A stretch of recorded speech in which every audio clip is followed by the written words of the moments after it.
Have you ever noticed that strange feeling when someone cancels plans and, instead of disappointment, you feel relief? Not just a little relief, but a deep exhale you didn't realize you were holding. And then, almost immediately, guilt follows. You wonder what that says about you. Do you dislike people? Are you antisocial? Or is something else happening beneath the surface? This reaction is far more common than people admit, and psychologically, it has very little to do with laziness or rudeness. It has everything to do with how your brain manages energy, expectation, and emotional load. To understand this, we need to start with a simple truth. Social plans don't only take time, they take mental preparation.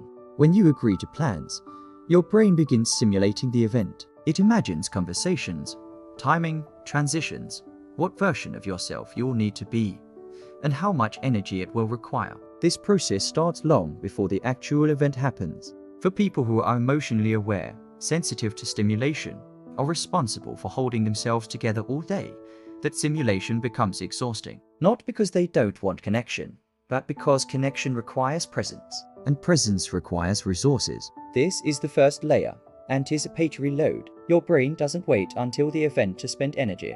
It spends it in advance. So when plans are cancelled, your brain doesn't just get free time, it gets refunded energy. That relief you feel isn't rejection of people. It's your nervous system standing down from a state of readiness. Now let's add the second layer, performance pressure. Many people don't show up to social situations as themselves. They show up as a version of themselves that feels acceptable, interesting, calm, or pleasant. Even if the performance is subtle, it still requires regulation, monitoring reactions, adjusting tone, staying engaged. If you've spent years being easy to be around, cancellation feels like permission to stop performing. And that permission feels calming. This is why people who feel relieved when plans are cancelled are often people who are socially capable, not socially avoidant. They know how to show up. They just pay a high internal cost to do it. The third layer is choice. When plans are cancelled by someone else, you don't have to decide. The decision is made for you, and psychologically, that matters. Decision-making drains mental energy, especially when you're already tired. When the choice disappears, so does the internal conflict. You are no longer torn between wanting rest and wanting connection. The conflict resolves itself. Relief is not always about what you gain. Sometimes it's about what you no longer have to negotiate internally. Now, let's talk about overstimulation. Some people process the world deeply. Noise, conversation, emotional cues, environments, all of it registers. These people often enjoy social connection, but in smaller doses. Long or unstructured plans can feel overwhelming, even if the people involved are loved and trusted. So when plans are cancelled, the relief is sensory. It's quiet.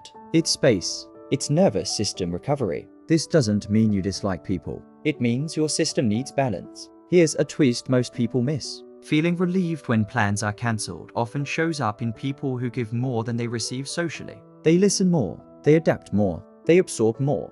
Over time, their brain associates social interaction with output rather than nourishment. So relief isn't about avoiding others. It's about finally stopping the outflow. Now, let's address the guilt that follows. Many people judge themselves harshly for this reaction. They think, if I were a good friend, I'd be disappointed. But psychology doesn't work on moral rules. It works on signals. Your relief is a signal, not a verdict. It's telling you something about your capacity, not your character. And when signals are ignored long enough, they get louder. Now shift the perspective. If this reaction happens to you often, it's worth asking a different question. Not why am I like this, but what am I not getting enough of? Rest, unstructured time, choice, low demand connection.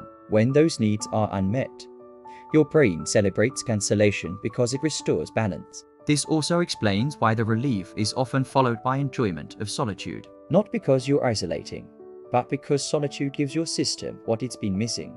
Now, here's something important. Feeling relieved when plans are cancelled does not mean you should avoid people entirely. It means your social rhythm may be mismatched. Too much, too long, too often, or too performative. When connection is aligned with capacity, relief disappears. You don't secretly hope for cancellation. You look forward to showing up. That's the goal. Here's the final insight. Relief after cancelled plans is not a flaw. It's feedback. Feedback about energy, boundaries, and emotional load. The mistake isn't feeling relief. The mistake is ignoring what that relief is pointing to. So the next time plans are cancelled and you feel lighter, don't judge yourself. Pause and notice. Something in you needed that space. And when you learn to give yourself that space intentionally, you won't need consolation to feel okay again. If you want more brief psychology breakdowns, human behavior, emotional patterns, and the quiet signals your mind sends, subscribe. New briefs every week.